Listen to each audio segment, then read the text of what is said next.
Wala nang nagawa ang 14 anyos na si Javier nang itulak siya sa putikan ng mga kaklase niya. Humapit ang putik sa puti niyang polo.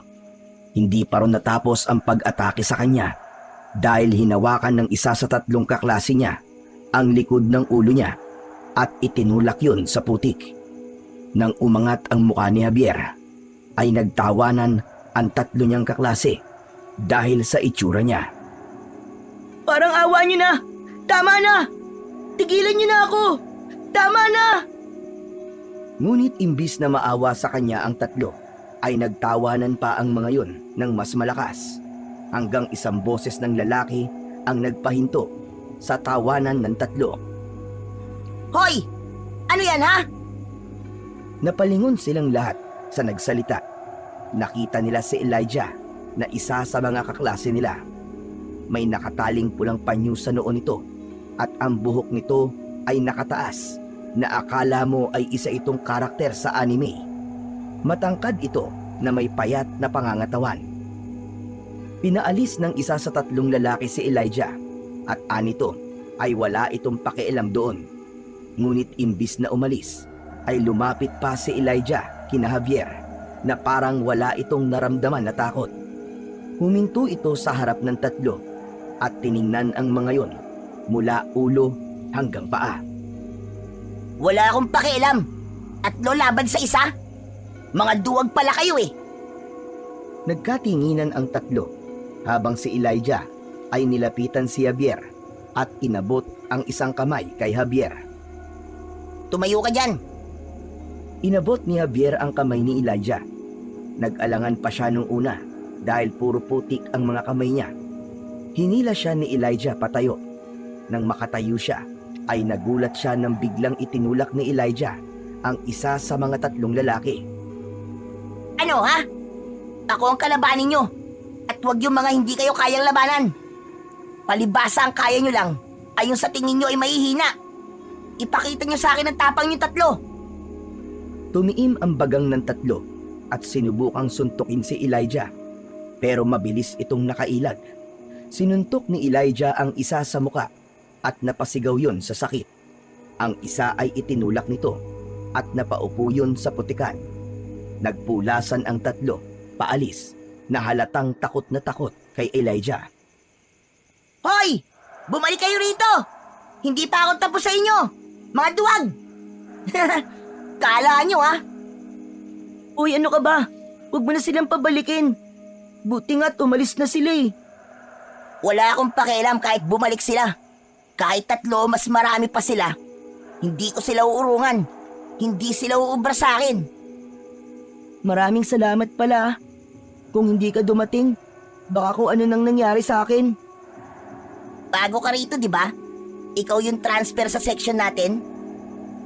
Oo, ako nga yun. Hindi na ako nagtataka. Ganyan talaga dito. Kapag bago ka, ibubuli ka nila. Umiiwas naman ako sa kanila eh, pero ayaw pa rin nila akong tigilan. Hindi mo kailangan umiwas sa mga lokong yun. Sumama ka na lang palagi sa akin. Otang mga yun sa akin eh. Nagulat si Javier sa sinabi ni Elijah. Hindi siya makapaniwala na merong isang tao na tutulong sa kanya kahit hindi naman niya kilala. Hindi niya na napigilan ang mapaiyak dahil sa labis na kasiyahan. Salamat ah. Hindi ko alam kung paano kita pasasalamatan. Uy, ano ka ba? Huwag kang umiyak dyan. Mamaya may makakita pa sa atin tapos isipin na ako nagpaiyak sa'yo eh. Napangiti si Javier sa biro ni Elijah at naramdaman niyang hindi siya nag-iisa ng sandaling yon. Oo nga pala. Ano nga palang pangalan mo? Nakalimutan ko na kasi nung nagpakilala ka nung nakaraang linggo eh. Javier. Ako si Javier. Ako naman si Elijah. Inilahad ni Elijah ang kamay nito na agad na tinanggap ni Javier. Sinamahan ni Elijah si Javier na magtungo sa banyo upang makapaglinis. Naghintay ito sa labas at kahit matagal siya sa loob ng banyo, ay naroon pa rin si Elijah nang lumabas siya. Alam niyang sa araw na yon, hindi lang siya nakahanap ng tagapagtanggol, kundi ng isang tunay na kaibigan. Simula noon ay nagsimula na ang pagiging matalik na magkaibigan ni Javier at Elijah. Para na silang magkapatid na hindi na mapaghihiwalay. Laging magkasama sa bawat pagkakataon, lalo na kapag nasa loob sila ng paaralan. Si Elijah ang palaging tagapagtanggol ni Javier laban sa mga bully sa kanilang eskwelahan, habang si Javier naman ang tahimik na sumusuporta sa likod ng bawat ginagawa ni Elijah. Kapag break time, madalas silang nakaupo sa lilim ng malaking puno sa likod ng paaralan. Nagtatawanan at nagkwekwentuhan sila tungkol sa mga pangarap nila sa hinaharap. Si Javier, bagamat tahimik at mahiyain, ay palaging handang makinig kay Elijah na puno ng ideya at plano para sa buhay nito.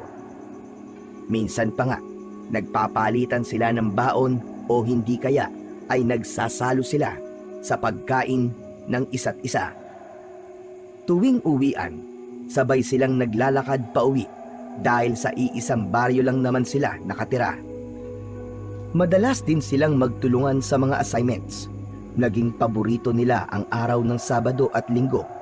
Bukod sa wala silang pasok sa school sa mga araw na yon, ay nagagawa rin nilang magpunta sa ilog, malapit sa kanilang baryo. Si Elijah ang laging nangunguna sa mga pakulo, gaya ng paggawa ng tirador mula sa kahoy at paghuli ng mga isda gamit ang mga kamay nila. Sa kabila ng pagiging tahimik ni Javier, natutunan niyang makisabay sa mga kalokohan ni Elijah. Ngunit higit sa lahat, ramdam ni Javier ang proteksyon na ibinibigay ni Elijah sa kanya, sa eskwelahan, sa baryo, o kahit saan pa sila magpunta. Laging nakatitiyak si Javier na hindi siya pababayaan ng kanyang matalik na kaibigan. Dahil palagi silang magkasama, ay nagkaroon sila ng mas malalim na koneksyon. Si Elijah ang nagsilbing tagapagtanggol ni Javier, samantalang si Javier naman ang naging tahimik ngunit matatag na sandalan ni Elijah sa mga pagkakataong hindi ito naiintindihan ng karamihan. Sa murang edad nila, natutunan na nila ang halaga ng pagkakaibigan at ang totoo nitong kahulugan. Isang umaga ng Linggo, nagtungo sina Javier at Elijah sa ilog, gaya ng nakasanayan nila sa tuwing wala silang pasok sa paaralan. Tumakbo agad si Elijah papunta sa ilog at tumalon sa tubig. Si Javier naman ay marahang lumusong sa tubig at sumisid sa medyo malalim na bahagi. Matapos ang ilang minuto ng paglangoy, umupo sila sa gilid ng ilog habang nakasawsaw ang mga paa nila sa tubig. Si Elijah ay kumuha ng isang maliit na bato at inihagis yun sa ilog. Javier, dahil kaibigan na kita, meron akong aaminin sa'yo. Ano yun? Parang bigla naman akong kinabahan. Huwag kang kabahan. Sigurado ako na matutuwa ka sa sasabihin ko sa'yo. Alam mo ba, ang pamilya namin, kilala kami dito sa lugar na to. May dahilan kung bakit wala kang makikitang aswa sa baryo natin. Ha? Bakit? Alam mo kasi ang totoo niyan. Lahi kami ng mga manunugis. Siguro naman alam mo kung ano ang ibig sabihin ng manunugis. Oo, alam ko. Hindi na makatingin si Javier kay Elijah. Itinuon niya ang tingin sa tubig.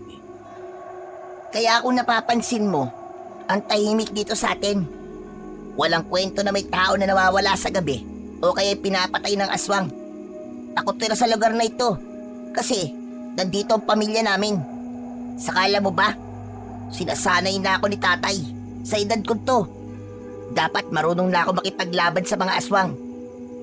Makiramdam ng presensya nila. At syempre, pumatay. Minsan, pumupunta kami sa ibang baryo na may mga aswang. Kumbaga pinapractice na ako ni tatay kasi darating ang araw na magiging ganap na akong manunugis. Hindi pa rin umiimik si Javier. Naramdaman niyang mas lumamig ang tubig sa paa niya. Ang totoo, kaya kong ipagtanggol ka hindi lang sa mga bully. Kaya kong ipagtanggol ka kahit sa mga aswang. Swerte mo talaga na ako naging kaibigan mo.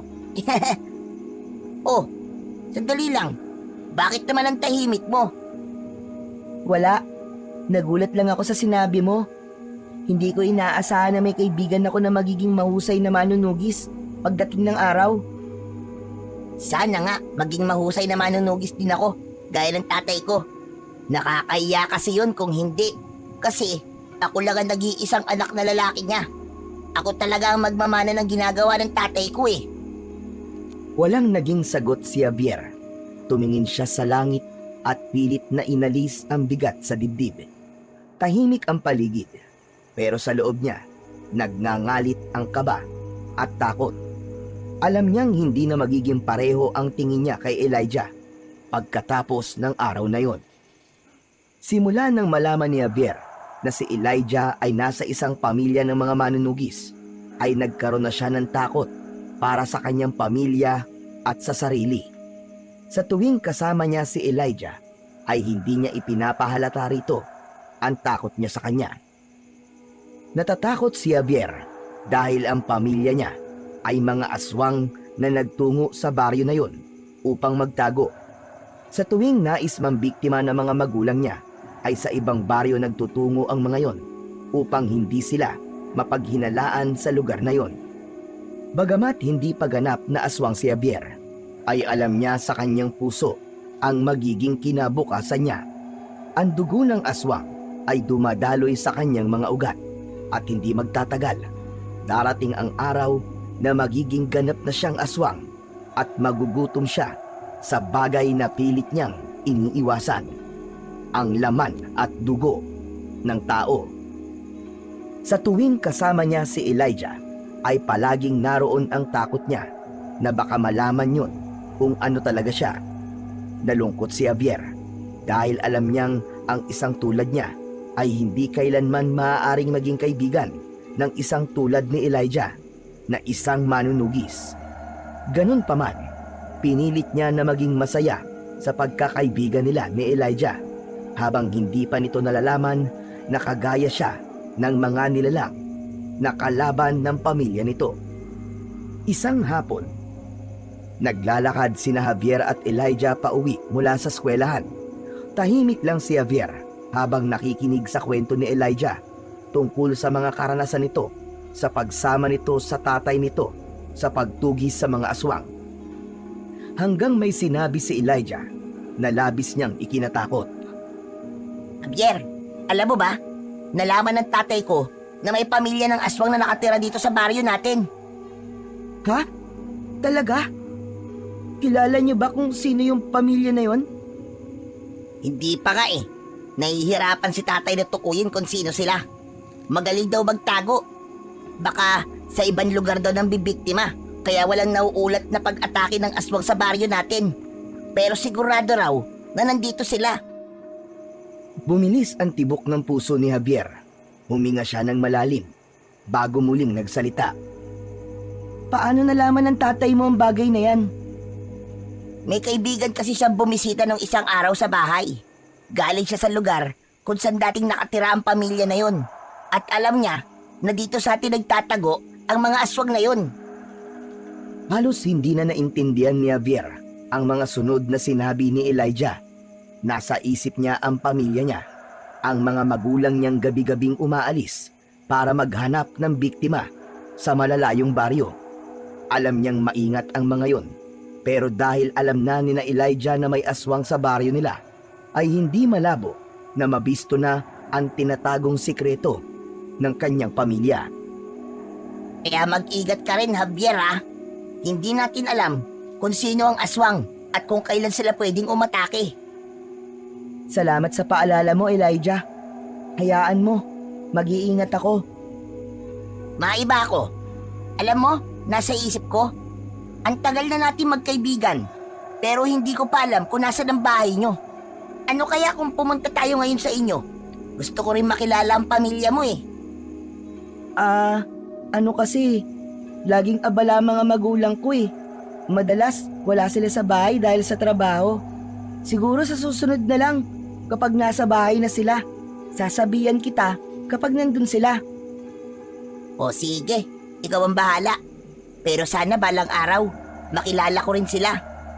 Saka para personal ko rin silang mapaalalahanan tungkol sa mga aswang na nandito sa baryo natin. Huwag kang mag-alala, ako na lang ang magsasabi sa kanila nun. Pinilit ni Javier na gawing normal ang kilos at pagsasalita niya kahit na sa loob niya ay takot na takot siya para sa kanila ng kanyang pamilya. Alam niya na bilang na ang mga araw nila sa lugar na yon at hindi magtatagal ay kailangan na niyang putulin ang magandang samahan nila ni Elijah bilang magkaibigan. Pagka-uwi ni Javier sa bahay nila ay agad niyang sinabi sa mga magulang ang nalaman niya mula kay Elijah, na nalaman ng pamilya nito na may aswang na naninirahan sa baryo na yon. Ipinaalam din niya na pamilya ng manunugis sina Elijah. Hindi niya naitago sa harap ng mga magulang niya ang panginginig ng kanyang boses habang sinasabi ang bagay na yon. Ngunit imbis na matakot ang mga magulang ni Javier, ay ipinagkibit balikat na lang ng mga ito ang sinabi niya. Sinabi ng tatay niya na malabong malaman ni na Elijah na sila ang pamilya ng aswang na hinahanap ng mga ito dahil maingat ang mga magulang niya. Wala raw siyang dapat na ipag-alala at ikatakot. Bagamat tila sigurado ang tatay niya na walang masamang mangyayari sa kanila, ay hindi pa rin nawala ang takot ni Javier. Alam niya na kahit na gaano sila kaingat ay hindi kailanman mawawala ang posibilidad na matuklasan ni na Elijah na mga aswang sila. Isang gabi, habang nasa kalagitnaan ng kanyang mahimbing na pagtulog si Javier, ay bigla na lamang niyang naramdaman na uminit ang paligid. Maya-maya pa ay may yumugyog sa balikat niya at nang ibukas niya ang kanyang mga mata ay bumungad sa kanya ang muka ng tatay niya. Bumangon si Javier at napaubo siya nang makalanghap ng usok. Napagtanto niya na nasusunog ang bahay nila. Tatay! Tatay, ano po nangyayari? Sinabi ng tatay ni Javier na kailangan niyang tumakas. Anito, may mga manunugi sa labas ng bahay nila at ang mga yon ang nagsunog sa kanilang bahay. Naguluhan si Javier. Ang tono ng boses ng kanyang ama ay puno ng takot. Bumilis ang tibok ng puso ni Javier. Hinila siya ng kanyang ama papunta sa bintana at binuksan yun. Binuhat siya nito at inilabas mula sa bintana. Inutusan siya ng tatay niya na tumakbo papunta sa kagubatan at huwag na itong babalik. Pero paano po kayo ni nanay? Bakit hindi na lang po kayo sumama sa akin? Tumingin sa kanya ng diretso ang tatay niya at sinabi nito na kailangan harapin nito at ng nanay ni Javier ang mga manunugis upang makalayo si Javier. Naguguluhan si Javier. Ang bawat salita ng kanyang ama ay parang palasong tumatama sa kanyang dibdib. Pilit niyang inabot ang kamay ng kanyang ama, ngunit marahan siyang itinulak nito palayo at sinabi nito na umalis na siya. Nagpumilit siya na hindi siya aalis, pero pagalit siya nitong sinigawan at nangako ito na susunod dito sa kanya at ang nanay ni Javier. Sa gitna ng kaba at takot ay napilitan si Javier na tumakbo papunta sa kagubatan na ang daan ay naroon mismo sa likod ng kanilang bahay. Ngunit hindi niya nagawang lumayo ng tuluyan. Nagtago siya sa likod ng isang malaking puno at pinanood ang kanilang bahay na nilalamon ng apoy. Hanggang sa nakita niya sina Elijah at ang tatay nito na may kasamang dalawang lalaki. Ang bawat isa ay may hawak na itak. Naroon ang mga yun sa gilid ng kanilang bahay. Napagtanto ni Javier na nalaman na ni Elijah na ang pamilya niya ang aswang sa baryo na yun. Mula sa nasusunog nilang bahay ay lumabas ang mga magulang ni Javier na nasaan yung aswang na. Tumalon ang kanyang ina papunta kay Elijah, ngunit mabilis itong sinalubong ng itak ng ama ni Elijah. Bumagsak ang katawan ng kanyang ina sa lupa. Naituptop ni Javier ang kamay sa bibig upang pigilan ang pagsigaw. Sinugod naman ng kanyang ama ang grupo Direkta itong tumungo kay Elijah, ngunit sa isang mabilis na galaw, sinalubong ito ni Elijah ng itak sa dibdib. Pakiramdam ni Javier ay huminto ang oras habang pinapanood niya ang pagbagsak ng katawan ng kanyang ama sa lupa. Tahimik na nakatayo si Elijah. Hawak pa rin ang itak na puno ng dugo.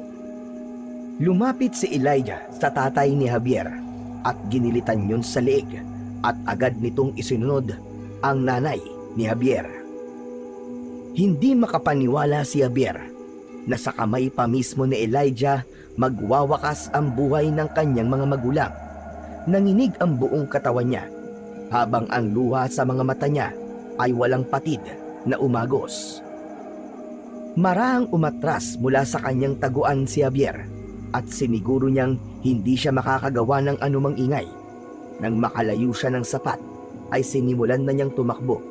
Naisip niya na hindi na siya maaaring magtagal doon dahil panigurado na sasapitin din niya ang sinapit ng kanyang mga magulang. Tinahak ni Javier ang daan papunta sa kagubatan habang umiiyak. Habang tumatakbo, unti-unting napalitan ng puot ang kanyang kalungkutan. Ang mga alaala ng masayang araw nila ni Elijah, ang mga tawanan, ang pagkakaibigan at ang mga pangarap nila noon ay binura niya sa kanyang isipan at pinalitan yun ng tagpo kung saan pinatay ni Elijah ang kanyang mga magulang. Nang makapasok sa gubat ay mas binilisan pa ni Javier ang pagtakbo. Hindi niya na nararamdaman ang pagbaon ng mga matutulis na bato sa paa niyang walang sapin. Ang buo niyang pagkatao ay mabilis na nilamon ng puot. Huminto siya nang marating niya ang isang malalim na bahagi ng kagubatan. Nang hihinang napaluhod si Javier sa lupa, itinuon niya ang kanyang mga kamay habang nakayuko ang kanyang ulo. Ang mga luha niya ay patuloy na bumagsak. Maya-maya ay tumingala siya at malakas niyang isinigaw ang pangalan ni Elijah. Ang sigaw niya ay umalingaw-ngaw sa buong kagubatan. Ah! Isinusumpa ko, Elijah! Babalikan kita! Magiganti ako sa mga ginawa mo sa magulang ko! Papatayin kita! Papatayin kita!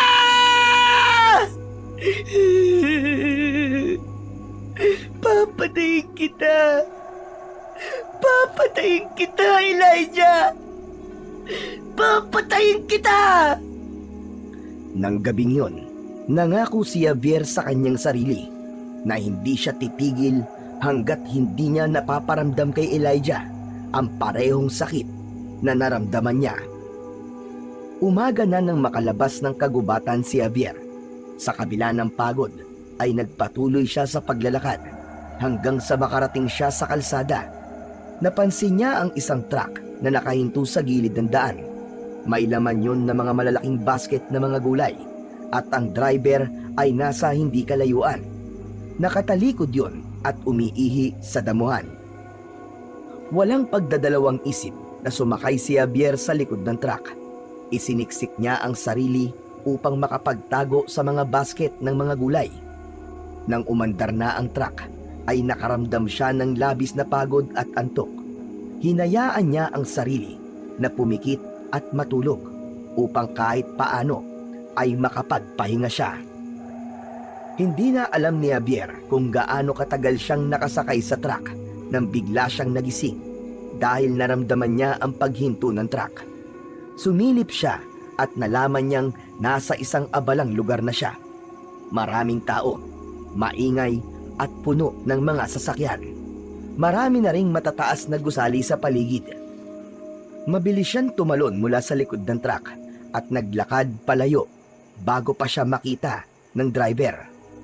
Habang naglalakad si Javier, habang ramdam ang matinding gutom, hindi niya alam kung saan pupunta o ano ang gagawin niya upang mawala ang pagkalam ng kanyang sikmura. Hanggang sa isang sulok ng kalsada ay napansin niya ang isang basurahan. Bagamat may pag-aalinlangan, ay nilapitan niya yon. Kinalkal niya ang basurahan at umasa siya na meron siyang mahahanap doon na kahit na anong pwede niyang makain. Sa wakas, nakakita siya ng isang burger na may kagat na, ngunit nakabalot pa sa plastik. Walang pag-aalinlangan na kinain yun ni Javier. Habang nilalasap niya ang unang kagat, biglang may lumapit na 3 kabataan na lalaki. Nakasuot ang mga ito ng maruruming damit at may matitigas na ekspresyon sa muka. Hinablot ng isa sa mga yon ang burger mula sa kamay ni Javier.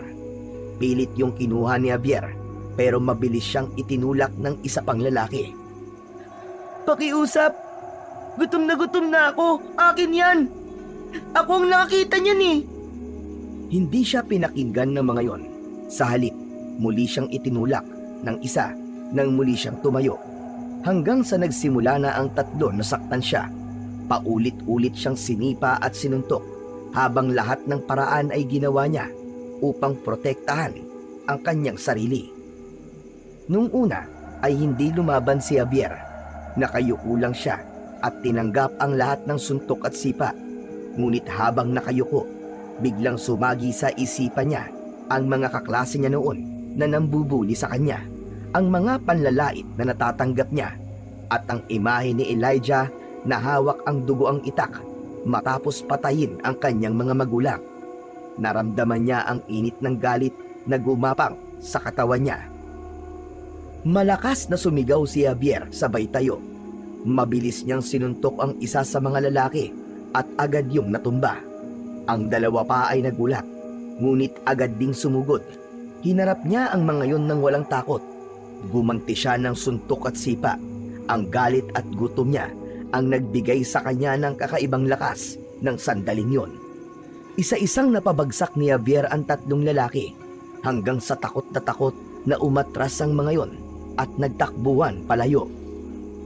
Nakita ni Javier ang burger sa semento at kahit na dumihan na yon ay kinuha niya pa rin yon.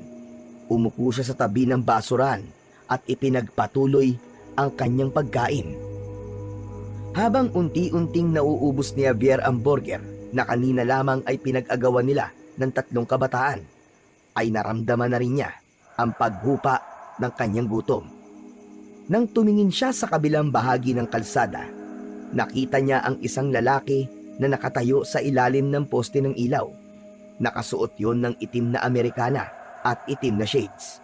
Natigilan si Javier dahil ramdam niya na sa kanya nakatingin ang lalaki.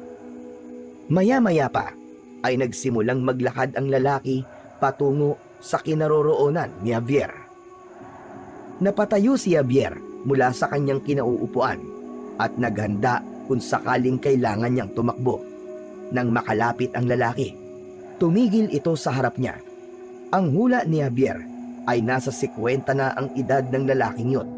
Sa kabila ng magiliw na ekspresyon nito, dama ni Javier ang kakaibang otoridad sa kanyang presensya. Huwag kang matakot. Ako si Mr. Torres. Ikaw, anong pangalan mo? Ako po si Javier. Ano pong kailangan niyo sa akin? Kanina pa kita pinagmamasdan, Javier. Unang tingin ko pa lang sa'yo, ay alam ko na kung ano ka. Ano pong ibig niyo sabihin? Alam ko na isa kang aswang. Nanlaki ang mga mata ni Javier at nanlamig ang buo niyang katawan.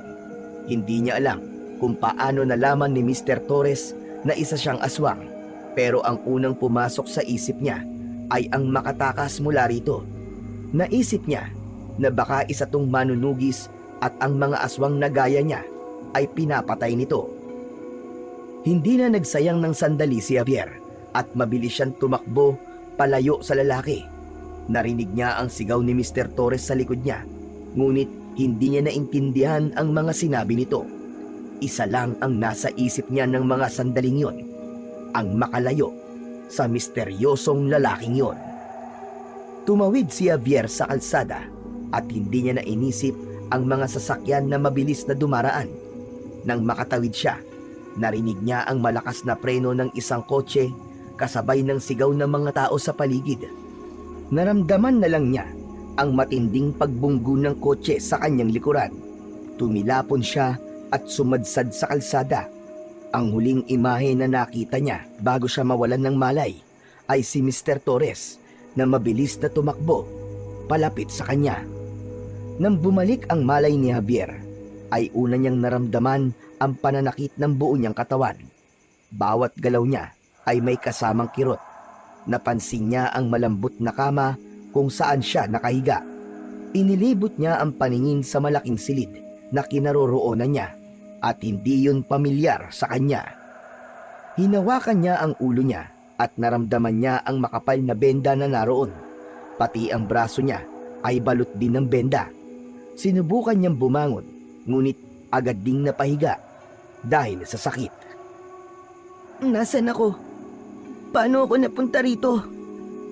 Nagulat si Javier nang biglang bumukas ang pinto at pumasok si Mr. Torres. Nakangiti yun habang naglalakad papalapit sa kanya. Napabalikwa si Javier at pinilit na ilayo ang sarili mula kay Mr. Torres kahit pa masakit ang kanyang katawan. Mabuti naman at gising ka na. Lumayo ka sa akin! Lumayo ka! Ano bang iniisip mo, Javier? Bakit ka ba natatakot sa akin?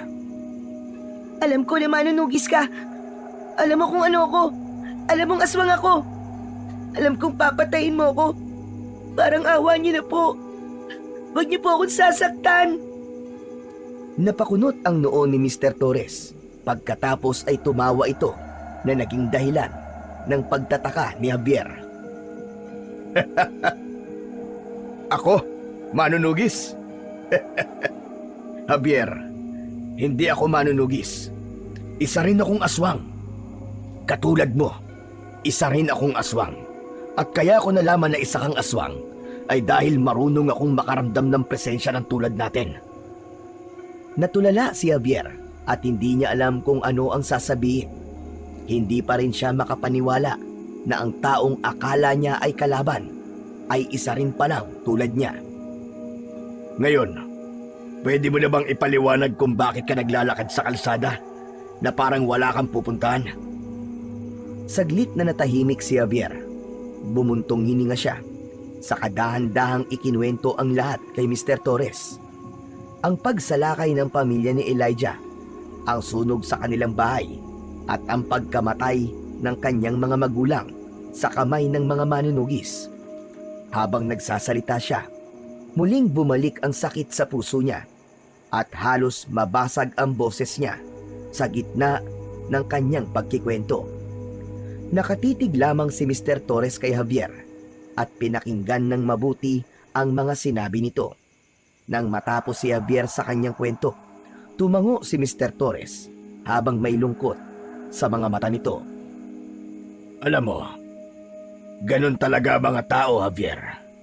Basta aswang, masama na kagad ang tingin nila. Hindi nila iniintindi kung ano ang dahilan ng pagiging ganito natin. Para sa kanila, wala tayong karapatang mabuhay. Tumahimik muli si Javier, ngunit sa isang banda, alam niyang totoo ang sinasabi ni Mr. Torres. Kung wala ka ng pamilya, ay wala ka na ring matutuluyan. Maaari kang magtrabaho sa akin. May negosyo ako dito sa syudad. Simple lang ang trabaho mo. Magiging tagapaglinis ka. Ang kapalit nun ay bibigyan kita ng pagkain at tutuluyan. Ano sa tingin mo? Sige po. Payag po ako. Wala na po kasi talaga ako mapupuntahan eh. O siya, kung ganun magpahinga ka na muna. Kapag maayos na ang pakiramdam mo, ay maaari ka na magsimula sa trabaho mo. Maraming salamat po, Mr. Torres. Ngiti na lamang ang isinagot ni Mr. Torres at lumabas na ito ng kwarto. Umayos ng pagkakahiga si Javier habang unti-unting nabawasan ang kaba niya. Ramdam niya na mapagkakatiwalaan niya si Mr. Torres dahil parehas silang aswang. Makalipas ang 1 linggo, ay bumalik na ang lakas ni Javier. Bagamat hindi pa tuluyang magaling ang mga sugat niya, ay kaya na niyang gumalaw ng normal. Isang gabi, dumating si Mr. Torres sa kwarto niya. Magandang gabi po, Mr. Torres. O ano? Kumusta na ang pakiramdam mo, Javier? Maayos na po. Hindi na po masakit ang katawan ko at pagaling na rin po ang mga sugat ko. Mabuti naman kung ganon. Oo nga pala. Total maayos na ang lagay mo. Ay oras na para makita mo ang lugar kung saan ka magtatrabaho. Halika, sumama ka sa akin. Tahimik na sumunod si Javier kay Mr. Torres. Hindi niya alam kung ano ang naghihintay sa kanya sa trabahong ibibigay nito. Pero nais niyang makabayad ng utang na loob kay Mr. Torres kahit na sa anong paraan. Sumakay sila sa isang mamahaling itim na sasakyan. Mabilis at tahimik ang biyahe. Nakaupo si Javier sa tabi ni Mr. Torres sa likod ng sasakyan. Tahimik at kalmado lang ito. Maya-maya pa ay huminto ang sasakyan ni Mr. Torres sa harap ng isang lumang warehouse na mukhang napabayaan na. Napatingin si Javier kay Mr. Torres, nangumiti lamang at nauna nang bumaba ng sasakyan. Sumunod naman si Javier. Iginala niya ang tingin sa madilim na paligid habang papasok sila sa loob ng warehouse. Sa gilid ng loob ng warehouse ay may isang elevator. Lumapit sila roon at pinindot ni Mr. Torres ang isang buton. Bumukas ang pinto ng elevator at pumasok silang dalawa. Habang bumababa ang elevator, naramdaman ni Javier ang kakaibang kaba sa dibdib niya. Hindi niya malaman kung doon ba talaga siya magtatrabaho o merong ibang binabalak si Mr. Torres sa kanya. Pagkabukas ng elevator, bumungad sa kanila ang isang mahabang pasilyo na may malamlam na ilaw.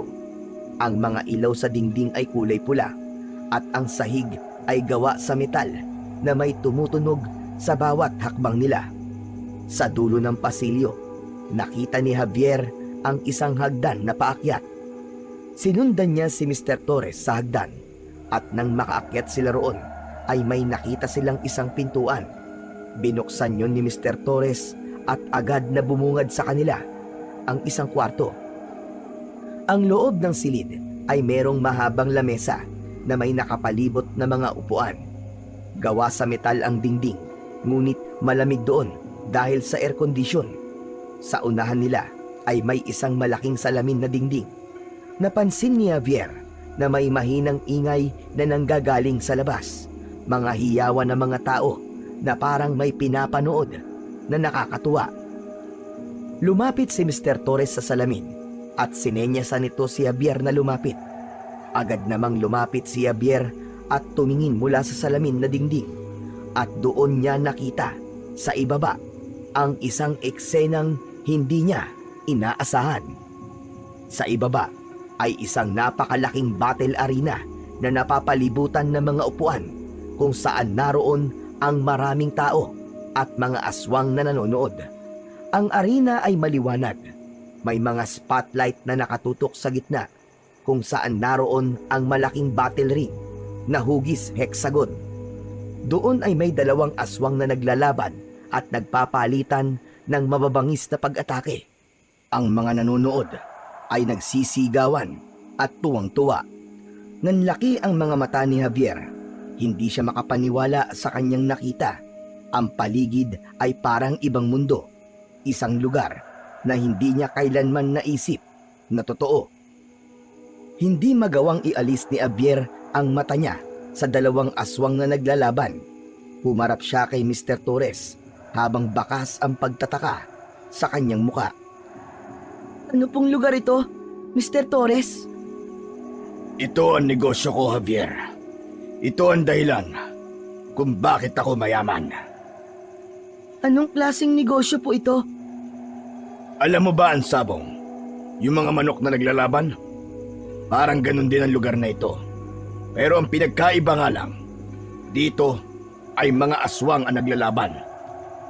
Pero, bakit po nila kailangan maglaban? Para magkaroon ng pera at malaman kung sino ang pinakamalakas. Kung sino ang manalo, makakatanggap ng malaking halaga ng pera at tatanghalin bilang kampyon. Pero hindi lang yon. Ang mga nanonood, ay may pustahan din. Hindi lang mga aswang ang tumataya dito, pati mayayamang tao. Ano po? Maging tao? Paano po nangyayari yun? Magkasama ang tao at aswang sa iisang lugar? Hindi ba dapat po magkalaban sila? Hindi yun nangyayari sa lugar na ito, Javier. Ang mga tao at mga aswang ay narito, hindi para magpatayan. Narito sila para maglibang. Ang pera, ang libangan, at ang karasan, yan ang nagdadala ng pagkakaisa sa lugar na ito. Muling tumingin si Javier sa arena. Nakita niya kung paano ibalibag ng mas malaking aswang ang kalaban nito. Hinawakan nito yun sa leeg at itinaas. Walang awa na itinarak ng aswang ang matutulis nitong kuko sa dibdib ng kalaban at kinuha ang puso nun. Sinundan yun ng nakakabinging sigawan ng mga manonood. Ang mas maliit na aswang ay bumagsak sa sahig ng arena at wala ng buhay. Napalunok si Javier. Hindi pa rin siya makapaniwala sa karasang kanyang nasaksiyan. Ngunit sa isang banda, may kung anong puwersang pumipigil sa kanya mula sa pag-alis ng tingin sa eksenang yon. Yung nanalo, siya si Talim. Siya ang kasalukuyang kampyon ng underground battle ng mga aswang dito. Wala pang nakakatalo sa kanya. Malakas siya, mabilis, at walang awa. Hindi pa nga siguro isinisilang ang aswang na makakatalo kay Talim. Habang pinagmamasdan ni Javier si Talim, ay ramdam niya ang bigat ng presensya nito kahit pamalayo siya. Ang mga sugat nito sa katawan ay tila mga medalya ng mga tagumpay nito sa pakikipaglaban. Tumayo si Talim ng buong yabang sa gitna ng arena habang tinatanggap ang mga papuri mula sa mga tao at aswang. Hindi pa rin makapaniwala si Javier sa lahat ng kanyang nalaman at nakita. Ang ideya na may ganung lugar kung saan ang mga tao at mga aswang ay magkasamang nagpupustahan at nanonood ng ganong klase ng laban ay parang isang bangungot na hindi niya maiwasang panoorin. Napuno siya ng tanong, ngunit ng sandaling yon ay isa lang ang malinaw para sa kanya, na ang mundo ng mga aswang ay mas komplikado, mas madilim, at mas mapanganib kesa sa inaakala niya. Simula noon ay nagsimula na ang bagong kabanata sa buhay ni Javier, na wala na sa tabi niya ang kanyang mga magulang. Nagsimula na siyang magtrabaho sa kakaibang negosyo na yon ni Mr. Torres. Binigyan siya ni Mr. Torres ng sariling silid sa mismong basement ng lumang warehouse. Isang may katamtamang laking silid na may malambot na kama, mesa, upuan at aparador. Hindi rin problema ang pagkain dahil may libreng pagkain din siya araw-araw. Pagkatapos ng laban sa battle ring, si Javier ang naglilinis ng arena. Nililinis niya ang dugo na nasa sahig, pati na ang mga bakas ng naganap na brutal na sagupaan. Hindi niya maiwasang isipin kung ano ang pakiramdam ng tumayo sa battle ring habang lahat ng tao at aswang ay nakatingin sa kanya at nagsisigawan. Sa mga gabi kung kailan may laban ay palagi siyang nanonood. Nasanay na siya sa karahasan, ngunit kung merong aswang na hinahangaan si Javier ay walang iba yon kundi si Talim. Sa bawat laban ni Talim ay palagi itong nagpapamalas ng kakaibang lakas, bilis at husay. Para kay Javier, si Talim ang pinakamalakas na aswang na nakita niya. Hindi niya maisip na may sino man ang makakatalo rito, kaya hindi niya maiwasan na mangarap na maging kagaya ni Talim pagdating ng araw, kahit alam niya na malabo yung mangyari dahil mahina siya. Wala siyang lakas para lumaban at kahit ang ipagtanggol ang sarili ay hindi niya magawa. Ganun pa man, sa kaibuturan ng puso ni Javier ay naroon ang maliit na tinig na nagsasabi na balang araw ay tutungtong din siya sa battle ring, hindi para maglinis kundi para makipaglaban. Mabilis na lumipas ang 10 taon at ang dating patpatin at takot ni si Javier ay nagbago na ng gusto. Sa ilalim ng lumang warehouse, araw-araw niyang ginagamit ang libreng gym sa napakalaking basement. Ang mga kagabitan doon ay pang-profesional at sa dedikasyon ni Javier, unti-unti niyang nahubog ng maganda ang kanyang katawan. Ngunit hindi pa sa pisikal na anyo, ganap na ring aswang si Javier. Ang pagbabago sa kanyang katawan ay sinabayan niya ng pagyakap sa pagiging tunay na aswang. Matagal niyang pinag-aralan kung paano kontrolin ang pagiging aswang at nagiging halimaw lang siya kung kailan niya nanaisin. Sa mga lumipas na taon, ay nanatili pa ring tagapaglinis sa battle arena si Javier. Ngunit para kay Javier, ang simpleng buhay na yon ay sapat na. Palagi pa rin siyang kinukumusta ni Mr. Torres na hindi na iba ang turing sa kanya. Isang gabi, pumasok si Javier sa opisina ni Mr. Torres upang ibigay ang kape nito.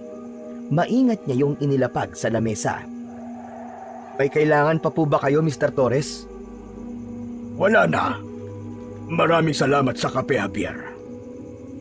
Kumusta ka? 10 taon na rin. Simula nang magtrabaho ka rito. Mabuti naman po. Maraming salamat po sa inyo. Kung hindi niyo po ako tinulungan nun, hindi ko po alam kung ano na po nangyari sa akin. Siguro po patay na ako, gaya ng aking mga magulang. Hindi mo kailangan magpasalamat, Javier. Isa ka mabuting bata noon. At ngayon, isa ka ng malakas na lalaki. Isa pa, hindi nakapagsisisi na tinulungan kita dahil matapat ka at maaasahan. Ngumiti si Javier kay Mr. Torres, ngunit sa likod ng kanyang isipan ay naroon pa rin ang bigat ng kanyang nakaraan. Matapos ang maikling pakikipag-usap kay Mr. Torres, ay nagtungo na si Javier sa kanyang silid upang magpahinga. Humiga siya sa kama at ang katahimikan ng gabi ay nagbigay daan para magbalik ang mga alaala ng kanyang nakaraan. Biglang pumasok sa kanyang isipan ang imahe ng isang tao na matagal niya nang hindi nakikita. Yun ay walang iba kundi si Elijah. Si Elijah na noon ay itinuring niyang isang matalik na kaibigan. Sigurado si Javier na sa panahon na yon ay isa ng ganap na manunugis si Elijah, gaya ng palagi nitong sinasabi sa kanya noon. Sa loob ng mahabang panahon, iniwasan niyang balikan ang masakit na alaala, ngunit hindi niya kaya. Naroon pa rin ang galit sa kanyang puso para kay Elijah. Muling nangako si Javier sa sarili na hindi niya hahayaan na manatiling walang katarungan ang ginawa ni Elijah sa kanyang mga magulang.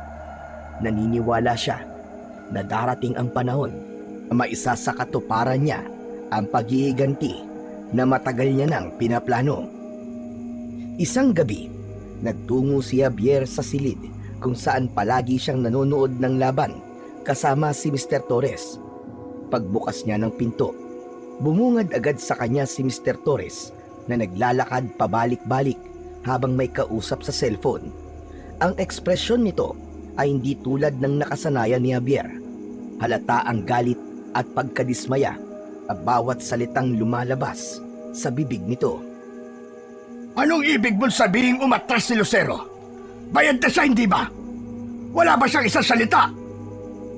Nanatili si Javier sa gilid ng pinto. Alam mo kung gaano kahalaga ang laban ngayong gabi. Paano na mga manonood? Sisirain niyo ko sa mga parokyano ko. Pinutol ni Mr. Torres ang tawag at padabog na inilagay ang cellphone sa bulsa. Napatingin ito sa battle arena sa ibaba. May pag-aalangan na lumapit si Javier kay Mr. Torres. Mr. Torres, ano po nangyari? Umatras si Lucero. Hindi na siya lalaban ngayong gabi. Wala siyang sinabi kung bakit. Pero sigurado ko ay malaking problema ito. Naghihintay ang mga manonood at wala tayong laban na may papakita. Wala na po bang pwedeng ipalit kay Lucero? Wala, Javier. Wala. Ang natitirang mga mandirigma ay nakatakda ng lumaban sa ibang gabi.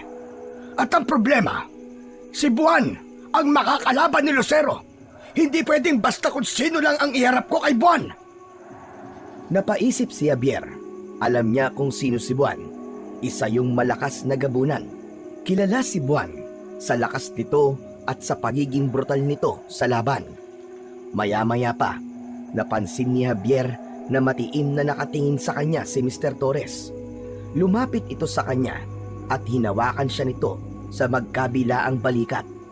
Tinignan siya nito mula ulo hanggang paa na parang sinusuri ang kanyang tindig.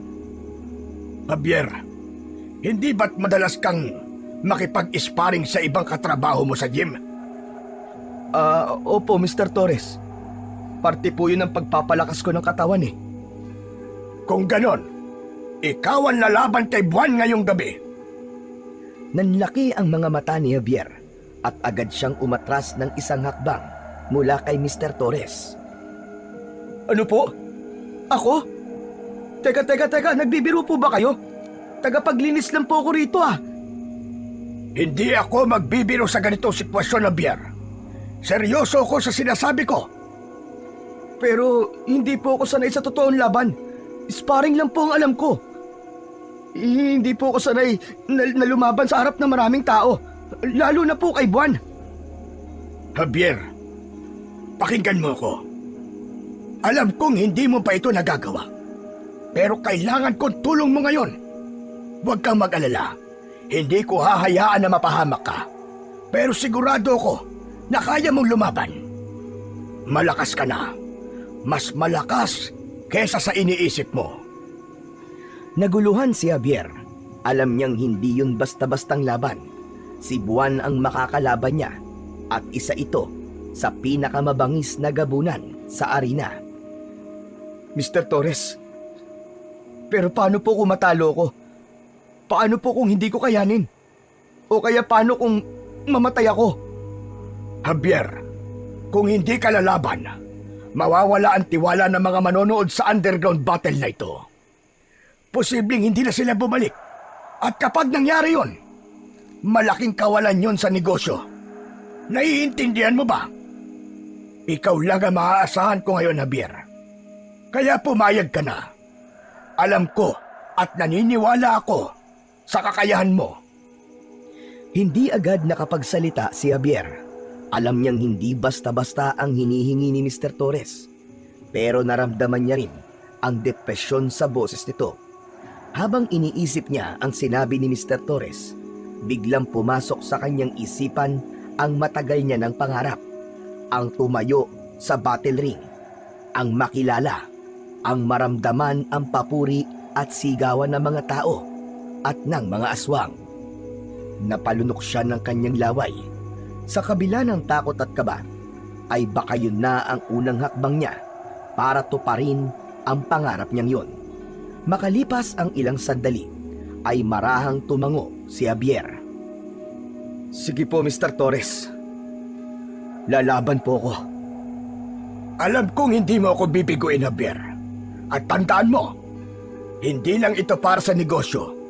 Ito ang pagkakataon mong ipakita kung sino ka talaga. Tumango si Javier. Kahit ramdam niya ang bigat ng desisyon niya, alam niyang wala na yung atrasan. Makalipas ang ilang sandali, ay nasa gilid na ng battle ring si Javier. Malakas at mabilis ang tibok ng kanyang puso. Sa loob ng 10 taon, pinangarap niya ang pagkakataong yun. Pero nang naroon na siya para lumaban, ay hindi niya napigilan ang kaba at takot na bumalot sa buong katawan niya. Napapalibutan ang battle ring ng rehas na bakal at ang ilaw ng mga spotlight ay nakatutok sa gitna. Kasalukuyang nasa anyo ng aswang si Javier.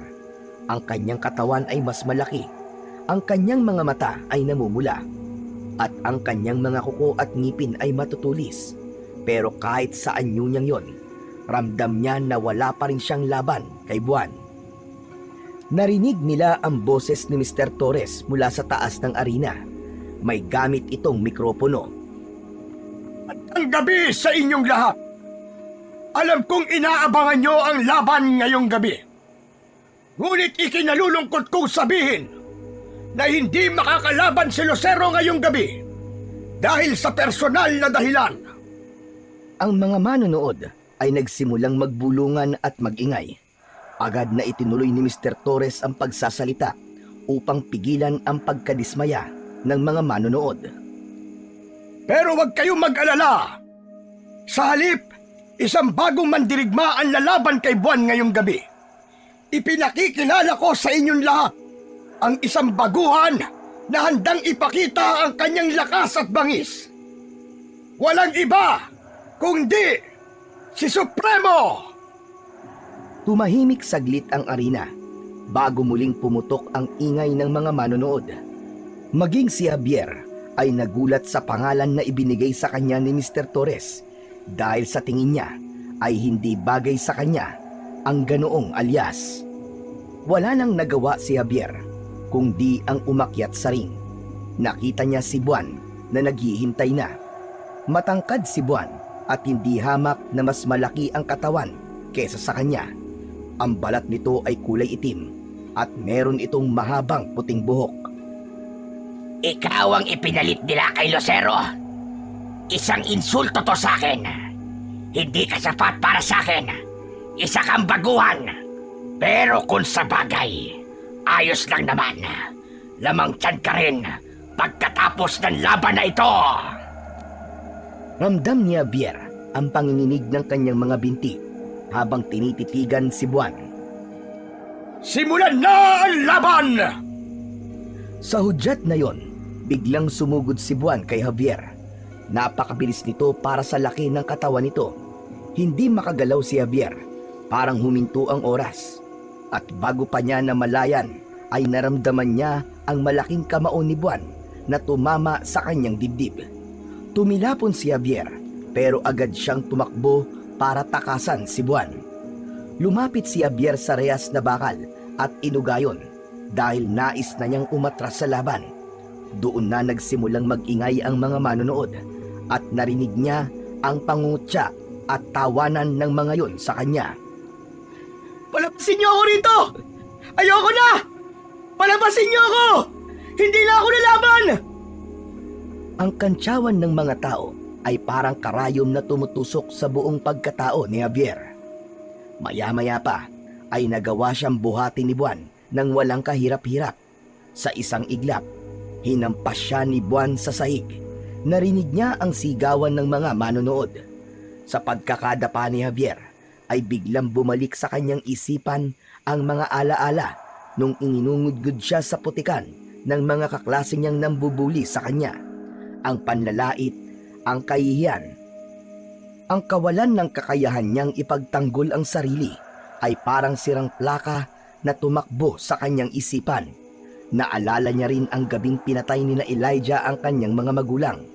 Ang apoy, ang sigawan, ang dugo, ang galit na naramdaman niya noon ay biglang bumalot sa kanya. Isang bagay ang gumising sa kamalayan ni Javier. Ang galit, ang puot, ang pangako niya noon sa sarili na hindi na siya muling magiging mahina, na darating ang araw na ipapakita niya ang kanyang lakas sa lahat.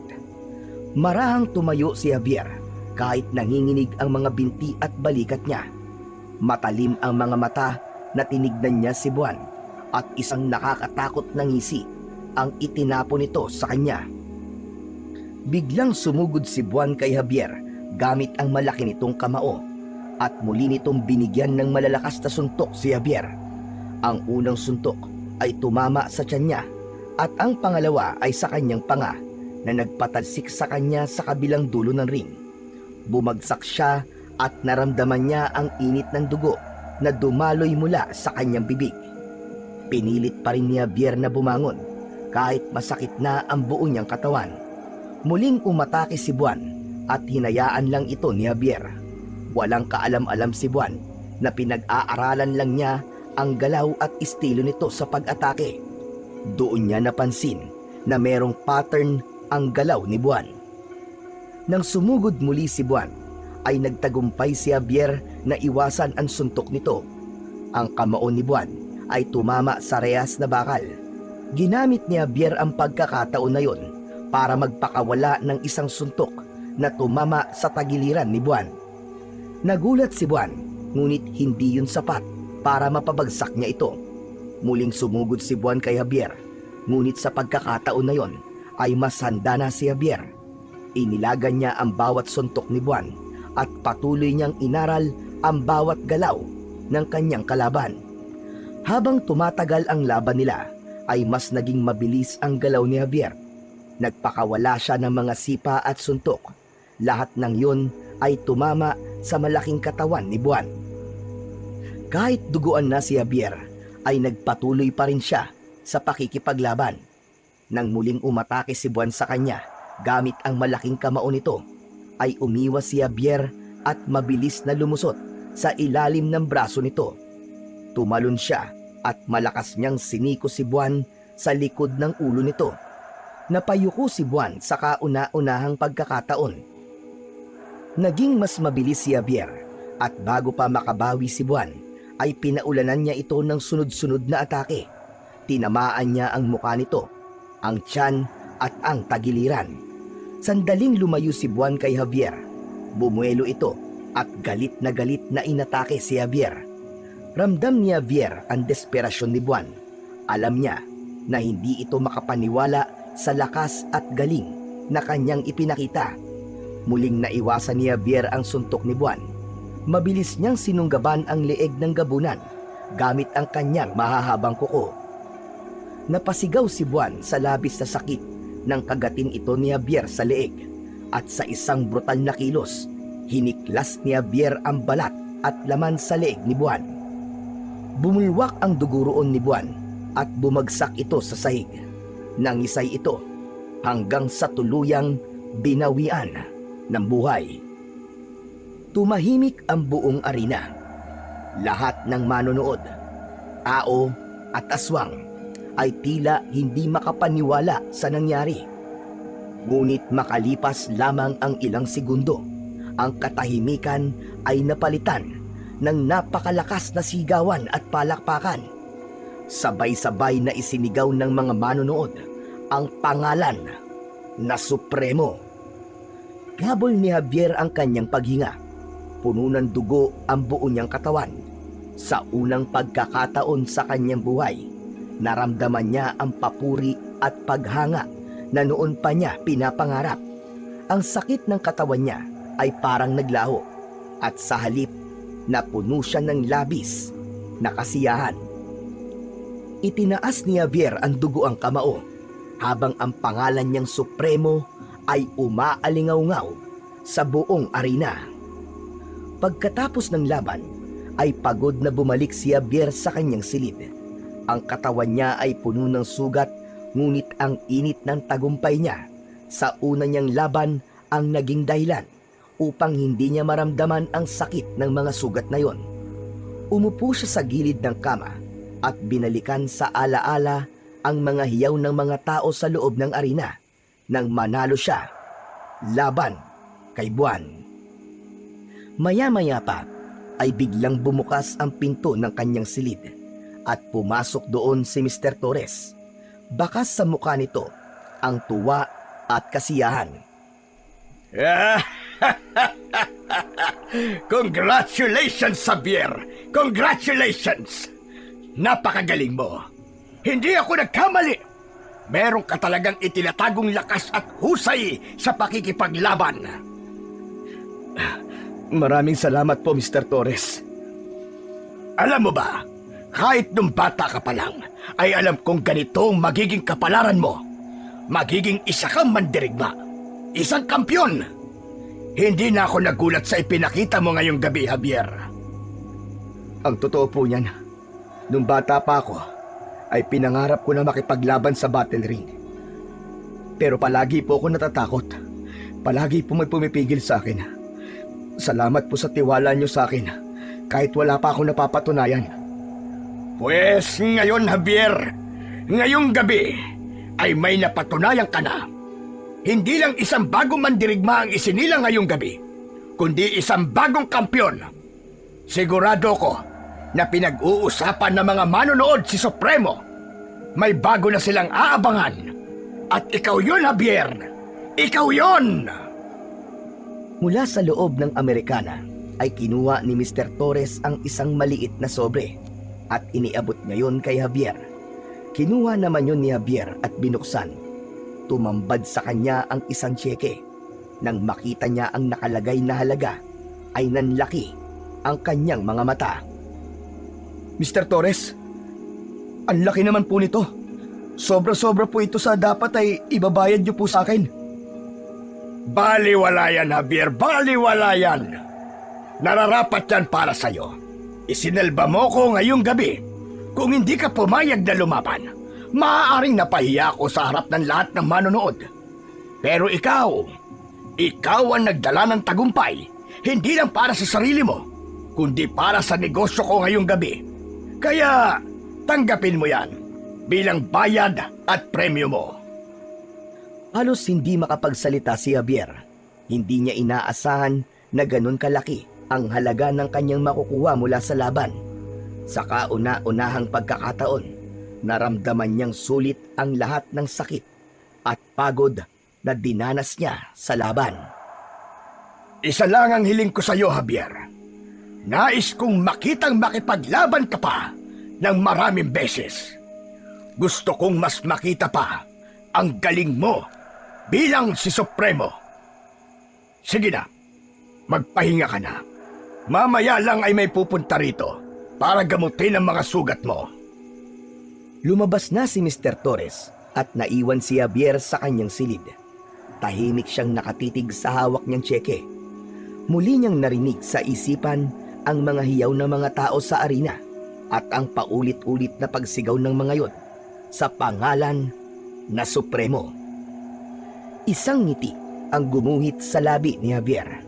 Sa gabing yon, tuluyan niya nang niyakap ang bago niyang pagkakakilanlan. Hindi na siya ang mahina at takot na si Javier. Siya na ngayon si Supremo, isang mandirigmang hahangaan, katatakutan at pararangalan ng lahat. Sa mga sumunod na buwan, naging sunod-sunod ang laban ni Javier bilang si Supremo sa battle ring. Sa bawat gabi, dumadagundong ang pangalan niya sa buong arena. Ang dating tagapaglinis ay isa ng mandirigma.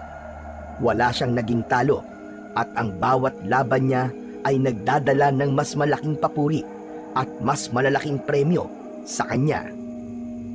Ngunit sa kabila ng lahat ng tagumpay, alam ni Javier na may isang pangalan na laging nasa likod ng kanyang isipan.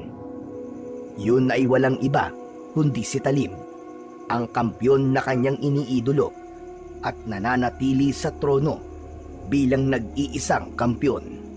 Palagi niyang iniisip kung darating ba ang araw na magtatagpo sila at paano niya haharapin ang laban na yon. Isang umaga, habang nagpapahinga si Javier sa kanyang silid, ay may kumatok sa pinto.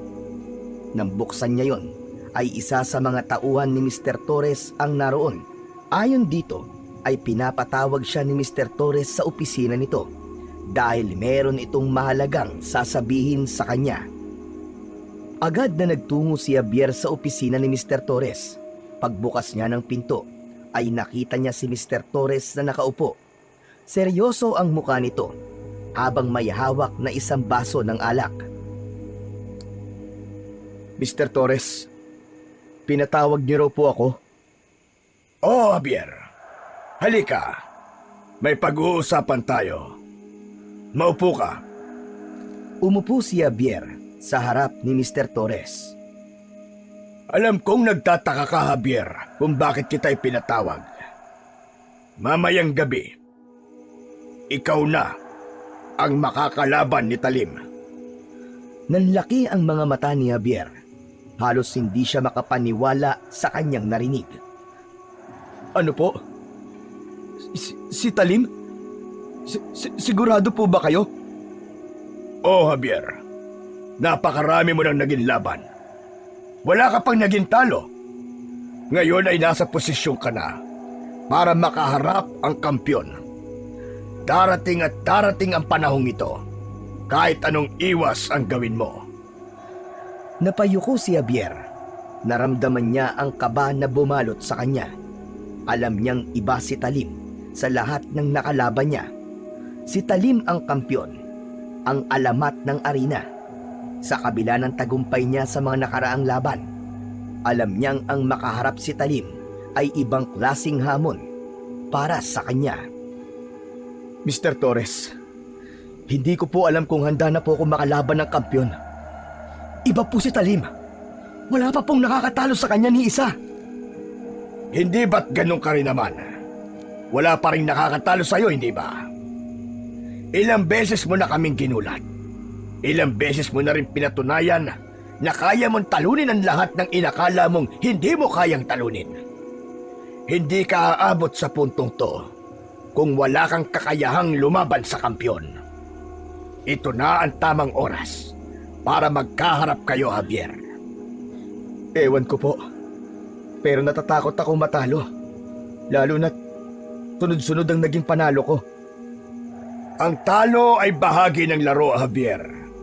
Pero hindi ito tungkol sa panalo o talo. Ang laban na ito ay tungkol sa pagpapakita kung sino kang talaga. Ikaw si Supremo. Huwag mong hayaang ang takot ang magdikta sa kapalaran mo. Napaisip si Javier. Sa kabila ng kanyang kaba, naramdaman niyang tama si Mr. Torres. Ang laban na yon ay hindi lang para sa pera o papuri. Kung hindi, yun ang maaaring maging bunga ng lahat ng pinaghirapan niya. Yun ang magiging rurok ng kanyang pangarap. Maya-maya pa ay tumayo si Javier at matiim na tumingin kay Mr. Torres. Huminga siya ng malalim at pilit na tinanggal ang natitirang takot sa kanyang dibdib. Sige po, Mr. Torres. Lalabanan ko po si Talim mamayang gabi. Yan! Yan ang gusto kong marinig mula sa'yo. Mangako ka sa akin na magpapakita ka ng laban na hinding-hindi namin makakalimutan. Matapang na tumango si Javier at umalis na siya sa opisina ni Mr. Torres.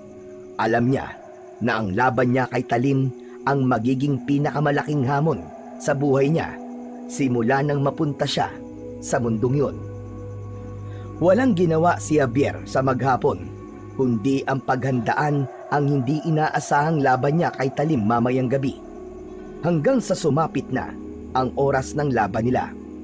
Pagpasok niya sa battle arena, ay punong-puno yun ng mga aswang at mga tao na nais saksihan ang laban sa gabi na yon.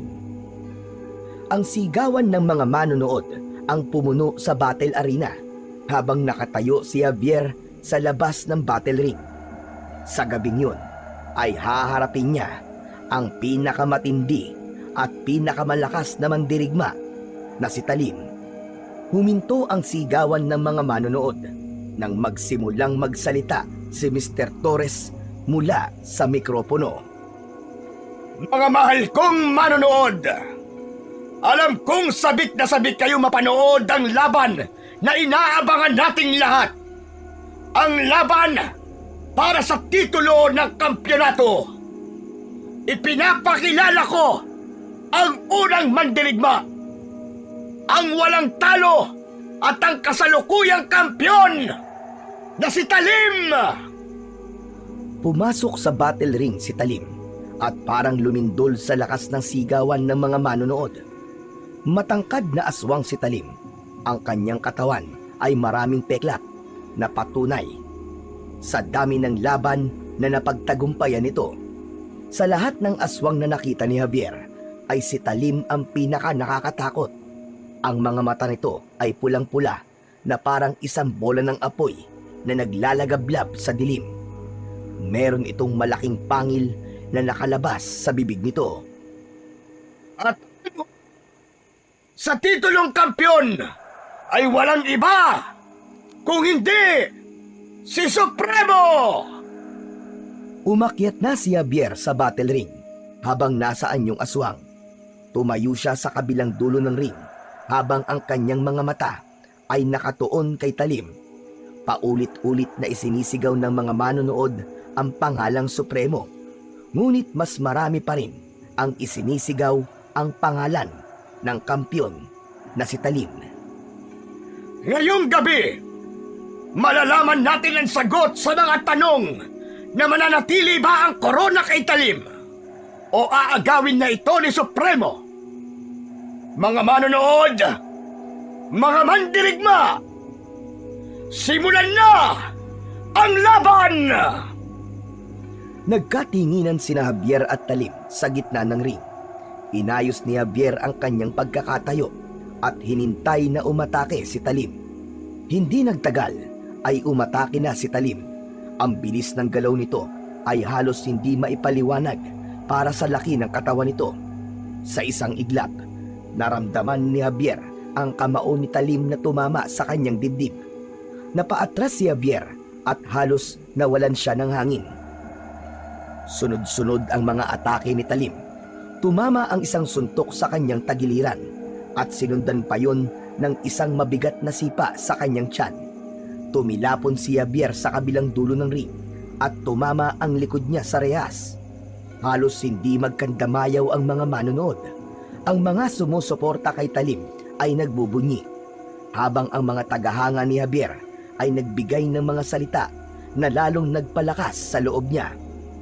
Habang hinihingal si Javier, ay matalim niyang tinignan si Talim. Maraming beses na niyang nakitang nakipaglaban si Talim, kaya napag-aralan na niya ang galaw nito. Alam niyang yun na ang oras para gumamit ng utak sa pakikipaglaban. Nang sumugod muli si Talim, iniwasan ni Javier ang suntok nito sa huling segundo, dahilan upang tumama ang kamao ni Talim sa bakal na rehas. Ginamit ni Javier ang pagkakataon upang gumanti. Tumama ang siko ni Javier sa tagiliran ni Talim, na sinundan niya agad ng isang mabilis na sipa sa tuhod nito. Napaatras si Talim. Nagsimulang bumawi si Javier. Lahat ng atake ni Talim ay naiiwasan niya. At dahil alam ni Javier na walang ibang nasa isip si Talim kundi ang matamaan siya ng atake nito, ay alam niya na bumaba na rin ang depensa nito. Nang si Javier na ang umatake, ay tumama ang kamao niya sa panga ni Talim. Tinadyakan niya ito sa tiyan at sinuntok niya ito sa muka. Muling napaatras si Talim. Ngunit hindi nagtagal, bumawi si Talim. Nang akala ni Javier ay kontrolado niya na ang laban, biglang lumusot ang kamao ni Talim at tumama sa muka niya. Tumilapon siya at bago pa siya makatayo, isang mabigat na sipa ang tumama sa kanyang tagiliran.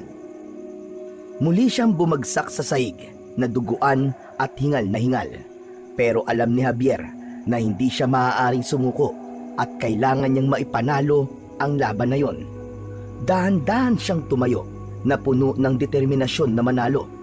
Nang sumugod si Talim, umiwas si Javier sa huling segundo at sinunggaban niya ito sa tiyan gamit ang kanyang matutulis na kuko. Tumagos ang kanyang mga kuko sa balat ni Talim, dahilan upang mapasigaw sa labis na sakit si Talim. Ginamit ni Javier ang pagkakataon na yon at paulit-ulit niyang sinaksak si Talim sa tiyan at tagiliran. Ang kanyang mga kuko ay parang mga espada na sumasaksak sa laman ng kampyon. Pilit pa ring lumaban si Talim, pero dahil sa natamo nitong pinsala ay naging mabagal na ito. Sa huli, napaluhod si Talim at patihaya itong bumagsak sa sahig. Tumayo si Javier sa tabi ni Talim at hindi siya makapaniwala na nagawa niyang mapabagsak ang kampyon na kanyang tinitingala. Habang nakahandusay si Talim sa sahig ng battle ring, ay umalingaw-ngaw ang sigawan ng mga manonood. Sabay-sabay na isinigaw ng mga yon na patayin na ni Javier si Talim. Ano pang hinihintay mo? Patayin mo na ako. Kung bubuhayin mo ako, habang buhay lang ako mabubuhay sa kahihiyan dahil sa aking pagkatalo sa isang baguhan. Patayin mo na ako, Supremo! Napatingin si Javier sa paligid. Ngunit sa halip na sundin ang nais ng mga manonood, ay huminga ng malalim si Javier at tumingin ng diretso sa mga mata ni Talim. Hindi. Ano sinabi mo? Hindi kita papatayin, Talim. Kahit natalo kita, hindi nito kayang burahin ang lahat ng pinatunayan mo. Napakarami mong beses na ipinakita ang husay at galing mo. Ikaw ang kampyon ng ring na ito. At kahit na ano pang mangyari, mananatili yun sa isip ng mga manonood. Kung papatayin kita, paano mo muling mapapatunayan ang sarili mo? Hindi nakapagsalita si Talim sa sinabi ni Javier. Bilang hindi na kayang lumaban ni Talim, ay idinideklara ko na si Supremo ang nagwagi sa laban.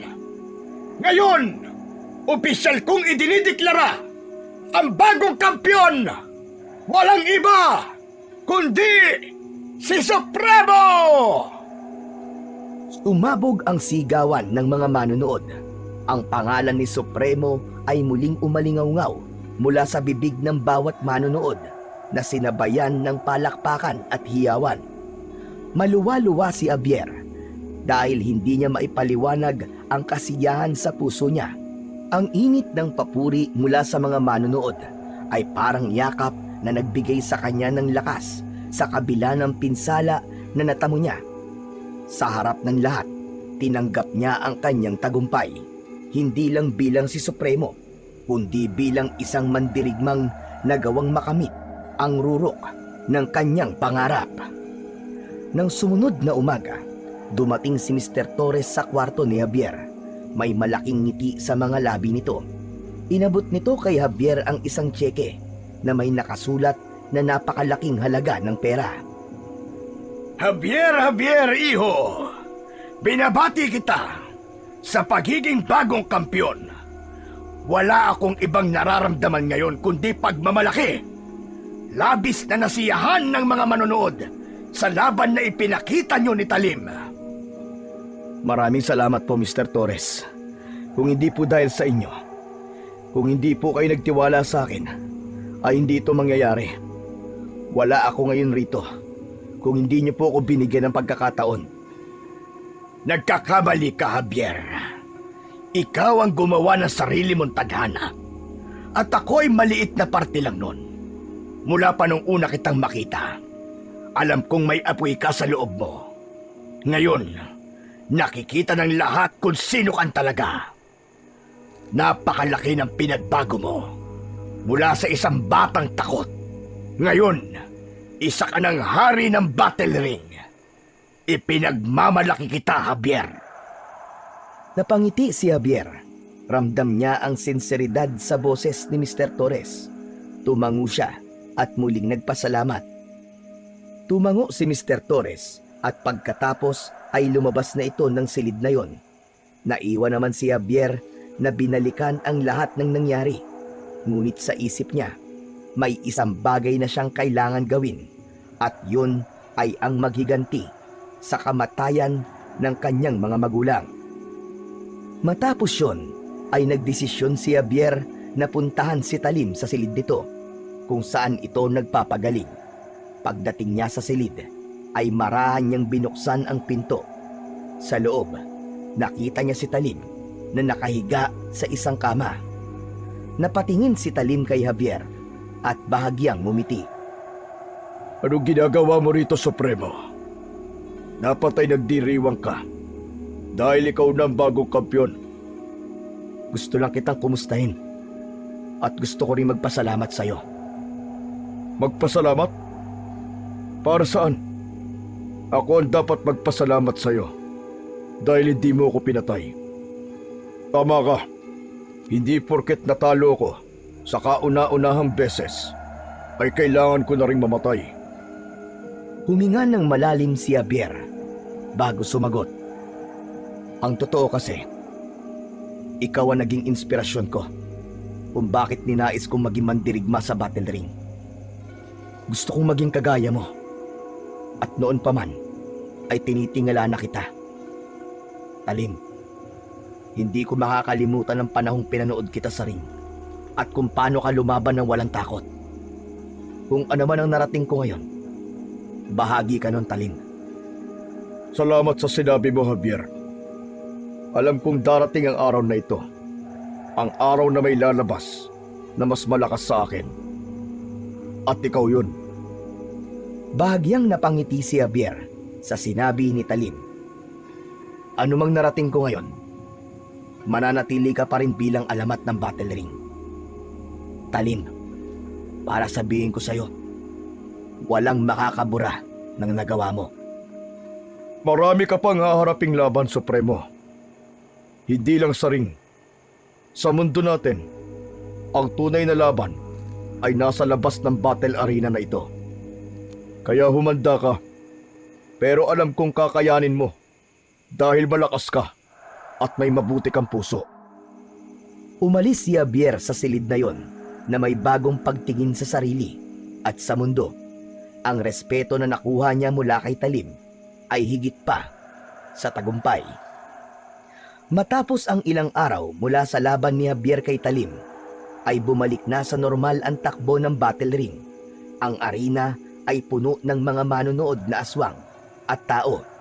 Sa itaas ng arena, sa silid na may malaking salamin na dingding, ay naroon sina Javier at Mr. Torres.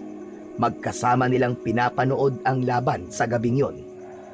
Sa battle ring ay naroon ang dalawang mandirigmang aswang na naglalaban. Si Karim na isang mabilis at agresibong aswang laban sa sinasabing baguhan na si Calixto. Parang hindi si Calixto ang aswang na yon. Ano pong ibig niyo sabihin, Mr. Torres? Tinitigan ni Mr. Torres si Calixto mula sa salamin. Bago pa makapagsalita si Mr. Torres, ay biglang nagkagulo sa loob ng arena. Ang mga manonood na kanina lamang ay nagpapalakpakan at nagsisigawan ay biglang nagtakbuhan palayo at nagpaunahan na makalabas. Teka, sandali! Ano nangyayari? Biglang pumasok ang isa sa mga tauhan ni Mr. Torres sa silid. Bakas sa mukha nito ang pagkabahala. Sinabi ng tauhan na merong malaking grupo ng mga manunugis na nakapasok sa battle arena at pinapatay ang lahat ng aswang na naroon. Hindi makapaniwala si Javier sa kanyang narinig. Tumingin siya sa ibaba at doon niya nakita ang tunay na nangyayari. Ang mandirigmang si Calixto na kanina lamang ay nakikipaglaban ay biglang nagtanggal ng maskara. Napagtanto niya na hindi talaga isang aswang si Calixto, kundi isang tao. Ngunit ang higit na gumimbal kay Javier ay nang malaman niya na ang tao na yon ay walang iba kundi ang dati niyang kaibigan na si Elijah. Inilabas ni Elijah ang isang itak at agad na inatake ang kalabang aswang na si Karim. Ginilitan ni Elijah sa leeg si Karim. Hindi lang si Elijah ang manunugis na naroon.